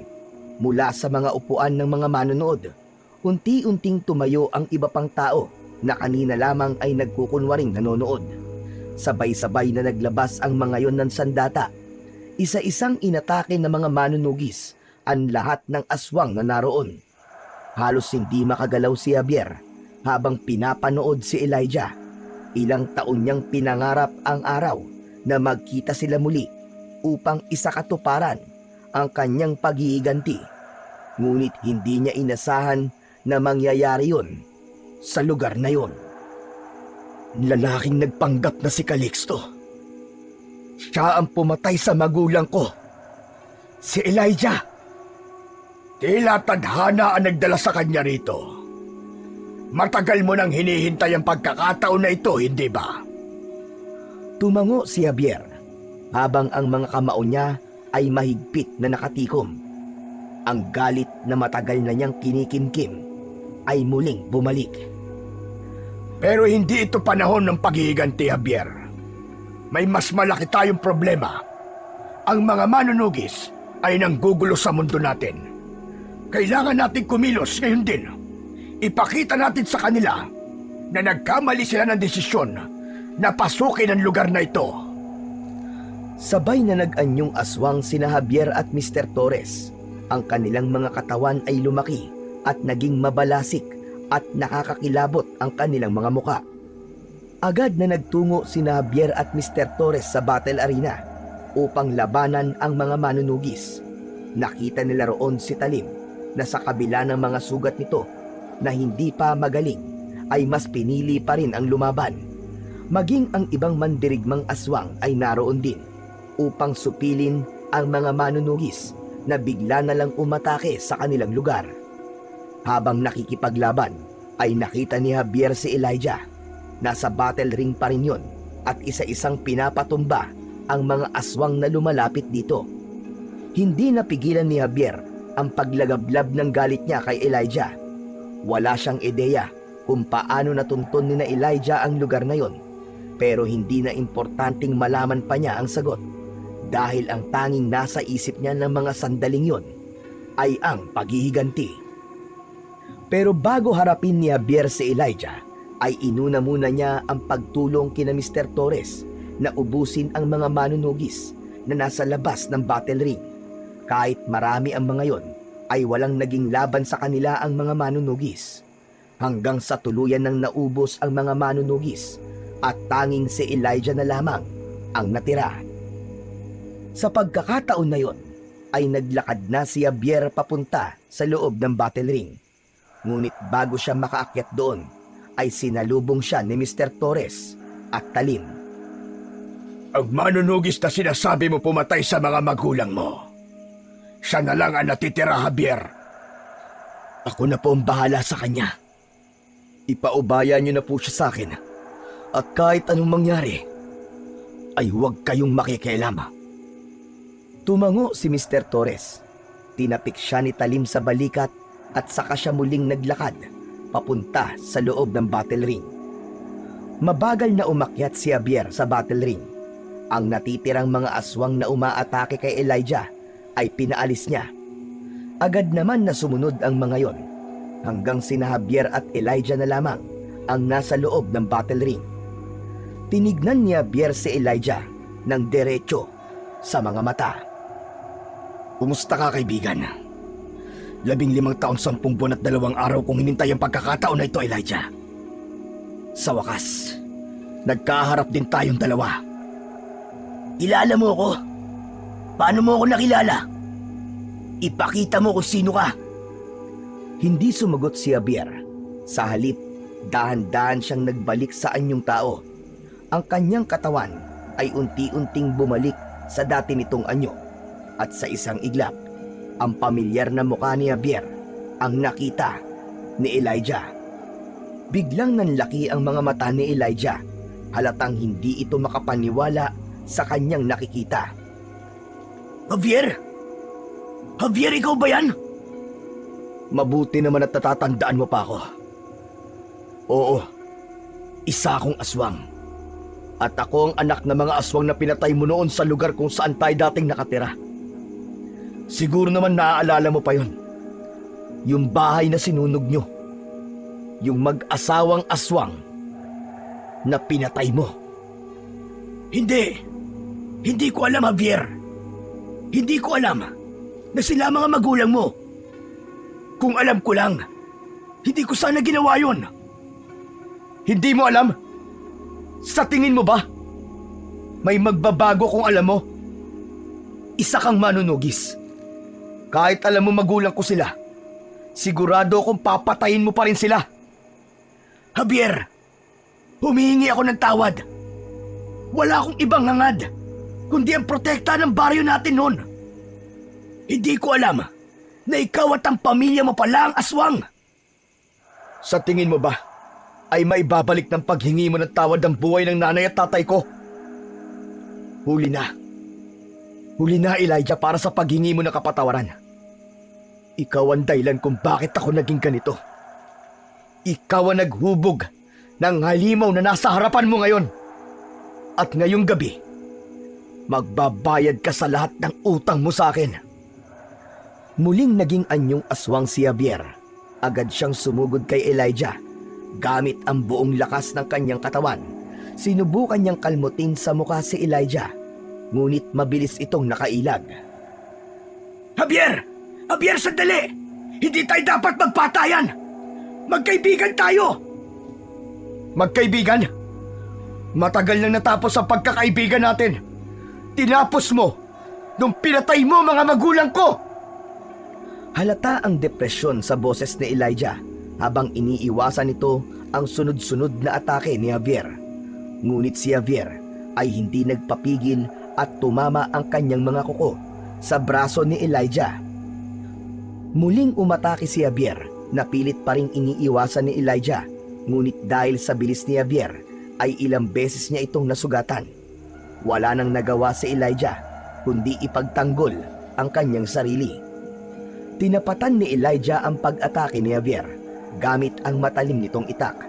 Umikot si Elijah at malakas na sumipa, ngunit nasanggayon ni Javier gamit ang kanyang braso at agad siyang bumawi ng isang malakas na suntok na tumama sa tagiliran ni Elijah. Ngayon, Elijah, mararamdaman mo ang sakit na dinanas ko sa loob ng napakaraming panahon. Sumigaw si Javier at muling umatake. Ang kanyang mga galaw ay puno ng puot at lakas at halos hindi na alam ni Elijah ang gagawin. Mataas na tumalon si Javier at sinugod si Elijah mula sa taas.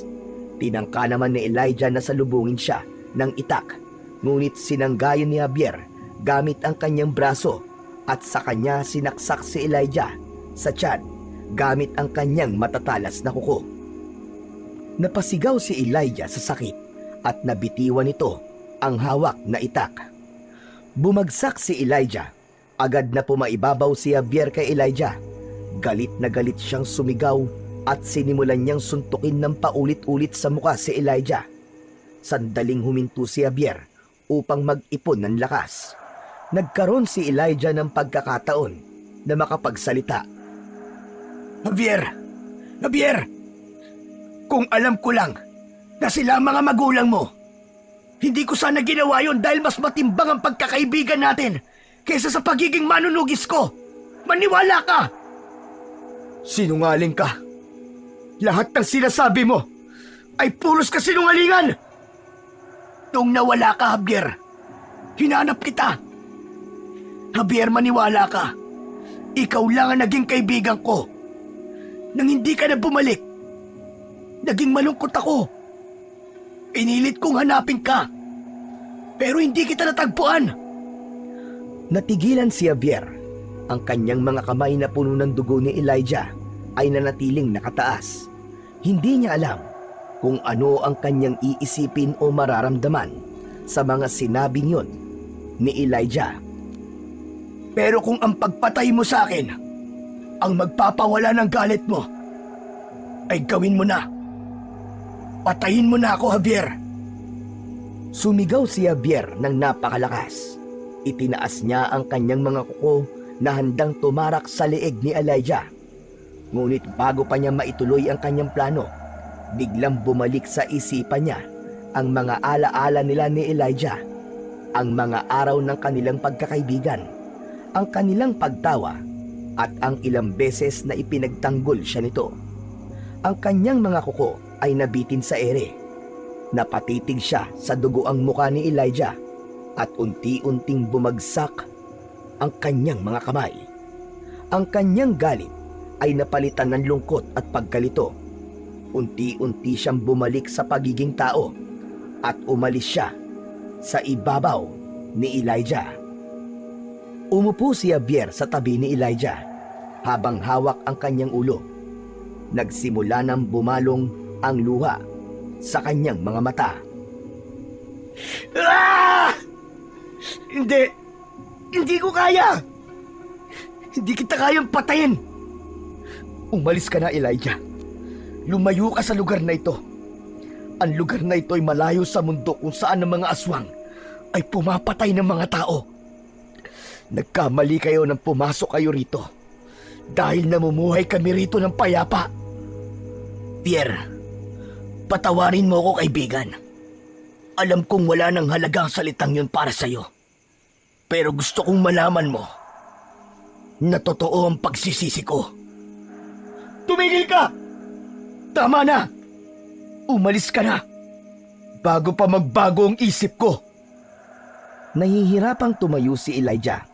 Naghalo na ang dugo, pawis at luha sa mukha nito. Tumalikod na si Elijah at nagsimulang lumabas ng battle ring. Nang tuluyang mawala si Elijah sa battle arena, ay nanatili si Javier sa gitna ng battle ring. Patuloy na bumagsak mula sa kanyang mga mata ang kanyang mga luha. Sa pagkakataon na yon, ay lumapit na sina Mr. Torres at Talim sa kanya. Javier, bakit hindi mo siya pinatay? Isa siyang manunugis. Bakit mo siya pinakawalan? Hindi sumagot si Javier. Ang kanyang mga mata ay patuloy na nakatuon sa sahig.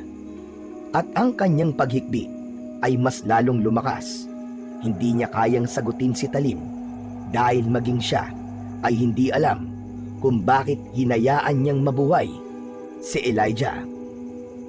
Talim, mukhang hindi paghihiganti talaga ang kailangan ni Javier. Sa tingin ko, ang totoo ay ang hinahanap niya ay hindi ang kamatayan ng manunugis na yon. Ang kailangan niya ay ang muling makita ang dati niyang kaibigan at humingi ito ng tawad sa kanya. Javier, hindi kita huhusgahan sa desisyon mo. Pero tandaan mo, minsan, ang pagpapalaya sa sarili mula sa iyong nakaraan ay mas mahalaga kesa sa paghihiganti. Matapos yung sabihin ni Mr. Torres, ay umalis na ito at si Talim. Nanatili pa rin doon si Javier, at nang mag-isa na siya, ay tuluyan niya ng pinakawalan ang lahat ng emosyon na meron sa loob niya. Habang umiiyak, naramdaman niya na unti-unting nawala ang bigat na meron siya sa kanyang dibdib. Ang galit na matagal niya nang kinikimkim ay tila unti-unting naglaho. Sa kabila ng sakit at lungkot, alam niya na ang pagpapatawad ay hindi para kay Elijah, kundi para yon sa kanyang sarili. Sa gabing yon, sa gitna ng battle ring, pinakawalan ni Javier ang bigat ng nakaraan habang patuloy niyang nilulunod ang sarili sa kanyang mga luha. Pagkatapos ng mga pangyayaring yon, ay tuluyan ng inabandona ni Javier at Mr. Torres ang battle arena na nasa ilalim ng lumang warehouse. Nangamba sila na baka muling magbalik ang mga manunugis upang tuluyang wasakin ang kanilang mundo. Habang naghahanap sila ng panibagong lugar na maaaring gawing bagong tahanan ng battle arena, napagtanto ni Javier na hindi siya nagsisisi sa kanyang naging desisyon. Napagtanto niya ng mga sandaling yon na mas nanaig ang alaala ng kanilang pagkakaibigan ni Elijah kaysa sa puot na meron siya para sa dating kaibigan. Humiling si Javier kung muling magtatagpo ang kanilang landas. Sana ay tuluyan ng wala na ang galit sa kanyang puso upang magawa niyang patawarin si Elijah ng lubusan at mapakawalan na niya ang bigat ng nakaraan.